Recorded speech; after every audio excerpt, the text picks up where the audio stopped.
अरे झिलमिल बेटा, कैसी है? तेरी बहुत याद आ रही थी तो मैंने सोचा कि मैं तुझे फोन ही कर लूं। तो ठीक तो है ना बेटा? सॉरी माँ, मैं तुम्हें फोन ही नहीं कर पाती। पूरा दिन घर में इतना काम रहता है कि क्या बताऊं। अरे तो क्या अकेले ही तो सारा काम करती है? तेरी सास तो अच्छी खासी हट्टी कट्टी है, वो तेरी मदद नहीं करा सकती क्या? क्या बताऊं माँ, यहाँ कोई मदद करने वाला भी नहीं है। सारा काम मुझे खुद ही करना पड़ता है। आपको पता है, उस दिन मैंने आपको कॉल किया था ना, मेरी सास ने बात करते हुए सुन लिया तो कहने लगी बहू काम के समय हमें फोन पर पटा पटा करना पसंद नहीं है। बताओ, मैं अपनी माँ से बात करने के लिए भी सभी की परमिशन लूंगी क्या? ओहो हाय, बिल्कुल नौकरानी बनाकर रख दिया है मेरी फूल सी बच्ची को। भाई ये बात तो हमें बिल्कुल पसंद नहीं आई कि बहू को माई के फोन करने से भी रोक दो। बेटा तुझे उसी वक्त बोलना चाहिए था ना, नहीं तो ये लोग तुझे पूरी तरह नजरबंद ही करके रख लेंगे। सही कहती हो माँ, जवाब देना भी जरूरी होता है। अब सासू माँ ने मुझसे कुछ भी कहा ना तो मैं तो साफ साफ जवाब दे दूंगी। माँ को अपने ससुराल में होने वाली सभी हलचल बताने के बाद झिलमिल फोन काट देती है। अगले दिन झिलमिल अपनी माँ से फोन पर बात कर रही होती है, तभी उसकी सास वहाँ आ जाती है। अरे झिलमिल बेटा, शेखर को ऑफिस के लिए लेट हो रहा है। वो कब से तुझे आवाज लगा रहा है, जल्दी से उसका टिफिन दे दे। अरे बेटा, तुझे कितनी बार कहा है मैंने कि काम के समय फोन पर समय बर्बाद करना अच्छी बात नहीं है। एक बार शेखर ऑफिस चला जाए, उसके बाद तू आराम से बातें कर। माँ जी, अगर आपको अपने बेटे के ऑफिस और टिफिन की इतनी ही चिंता है तो आप आकर मदद क्यों नहीं कर देती? हाँ, अब आप लोग मुझे मेरे मायके में बात करने से भी रोकेंगे क्या? हाँ? अरे बेटा, मेरी बात का गलत मतलब ना निकाल। मेरे कहने का ये मतलब बिल्कुल भी नहीं था। रहने दीजिए माँ जी, आपका मतलब अच्छे से समझती हूँ मैं। जब भी आप मुझे फोन पर बात करती देखती हैं, तुरंत आकर टोक देती हैं। झिलमिल, ये तुम कैसे बात कर रही हो माँ के साथ? क्या यही संस्कार हैं तुम्हारे? आपको तो बस हर समय अपनी माँ की पड़ी रहती है। पता नहीं आपने मुझसे शादी ही क्यों की? जब देखो तब माँ जी हर बात पर रोक टोक करती रहती है। इतना कहकर झिलमिल रोते हुए अपने कमरे में चली जाती है। जाने दे शेखर बेटा, अभी नई नई शादी हुई है ना, थोड़ा समय लगेगा, समझ जाएगी। तू जा ऑफिस, मैं यहाँ सब संभाल लूंगी। झिलमिल, क्या बात है, तुम अपने ससुराल में खुश तो हो ना? मम्मी जी बता रही थी कुछ प्रॉब्लम चल रही है। क्या बताऊं भाभी, मैं तो जिस दिन से इस घर में आई हूँ बस यहाँ की नौकरानी बनकर रह गई हूँ। पता है, आज तो शेखर जी ने भी अपनी माँ के सुर में सुर मिलाकर मुझे डांटा। ये तो बहुत गलत बात है झिलमिल। देखो, किसी की भी ज्यादा बातें सुनने की जरूरत नहीं है। शेखर जी को साफ साफ समझा देना कि अगर ऐसे ही चलता रहा तो तुम अपने मायके चली जाओगी। देखना, मायके की बात सुनते ही सब अकल ठिकाने आ जाएगी। आप बिल्कुल ठीक कह रही हो भाभी, मैं ऐसा ही करूँगी। भाभी से बात करने के बाद झिलमिल पूरा दिन कोई भी काम नहीं करती और शाम को शेखर के आने का इंतजार करने लगती है। शेखर ऑफिस से आता है और देखता है कि झिलमिल आराम से कमरे में बैठकर टीवी देख रही है और माँ रसोई में खाना बना रही है। झिलमिल, ये क्या तरीका है? माँ रसोई में खाना बना रही है और तुम यहाँ आराम से पैर पर पैर चढ़ाकर टीवी देख रही हो। सुबह भी तुमने माँ के साथ बदतमीजी की, उनसे माफी मांगने की बजाय तुम यहाँ बात को और बढ़ा रही हो। हे भगवान, तूने कैसे आदमी से मेरी शादी करा दी? घर में घुसते ही से बस अपनी माँ नजर आती है, जैसे मैं तो हूँ ही नहीं।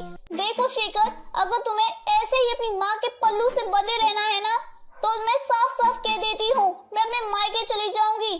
तुम करते रहना यहाँ माँ माँ माँ। हाँ, क्या कह रही हो तुम? जरा सी बात के लिए तुम मुझे मायके जाने की धमकी दे रही हो? ठीक है, जाओ जहाँ जाना है जाओ, मैं भी देखता हूँ तुम कितने दिन वहाँ रहोगी। अरे बेटा शेखर, थोड़ी समझदारी से काम ले। ऐसे छोटी छोटी बातों पर बहू अपने मायके जाने लगी तो हमारी क्या इज्जत रह जाएगी समाज में।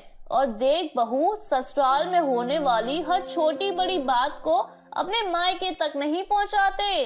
चलो बात पर मिट्टी डालो और दोनों आपस में समझौता कर लो। बात पर ऐसे मिट्टी नहीं डालेगी मम्मी जी। और आपको क्या लगता है आप मुझे यहाँ रोक कर मेरे साथ कुछ भी कर लेंगी और मैं अपनी माँ को नहीं बताऊंगी? झिलमिल किसी की बात सुनना ही नहीं चाहती थी। अब तो ये हर रोज का नाटक हो गया था। घर में होने वाली छोटी से छोटी बात झिलमिल अपनी माँ और भाभी को बताती। वो दोनों भी हर बात में अपनी टांग घुसाती और घर में महाभारत होता। एक दिन मुझे बिजनेस में बहुत नुकसान हुआ है झिलमिल।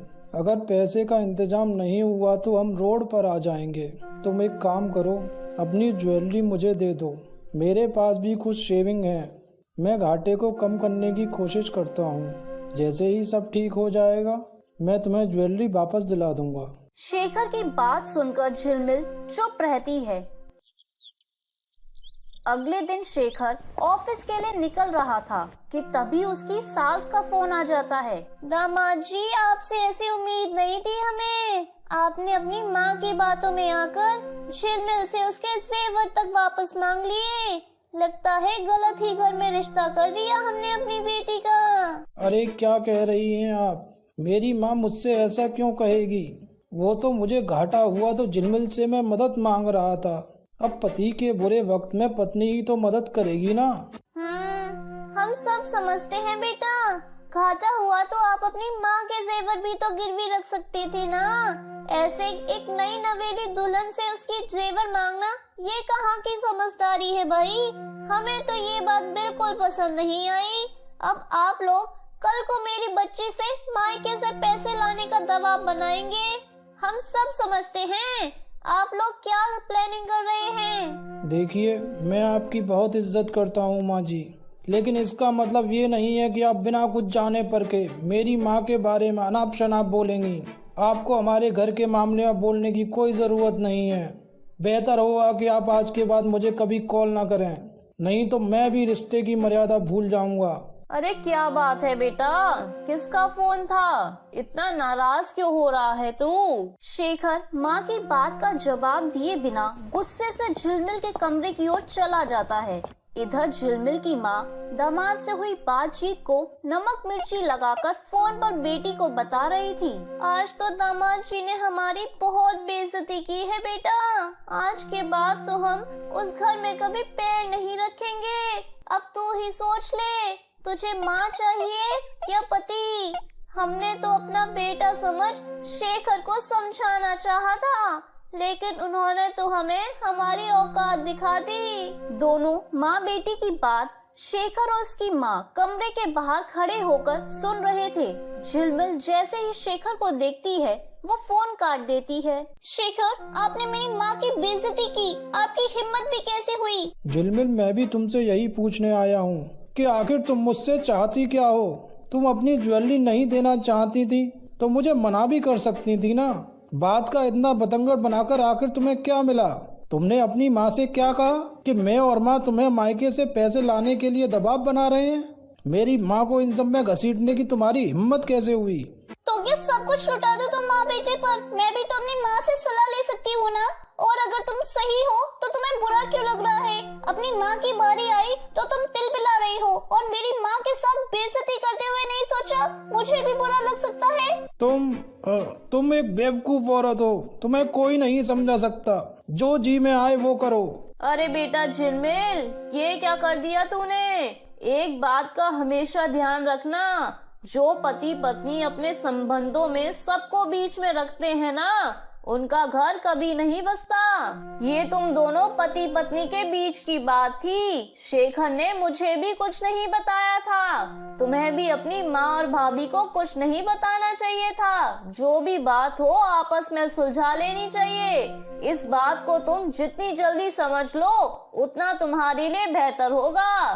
बहुत समझ लिया और नहीं चाहिए आपका ज्ञान। मैं जा रही हूँ। जिस घर में मेरी और मेरी मायके वालों की कोई इज्जत नहीं, मैं वहाँ नहीं रह सकती। झिलमिल की सास उसे बहुत समझाती है, लेकिन झिलमिल गुस्से में अपना घर छोड़ देती है और अपने मायके चली जाती है। आपकी क्या राय है? झिलमिल सही है या गलत? झिलमिल और शेखर वापस एक हो पाएंगे या उनके रास्ते हमेशा के लिए अलग अलग हो जाएंगे? जानने के लिए देखना ना भूलिए 7 फेरों का अटूट बंधन पार्ट 2।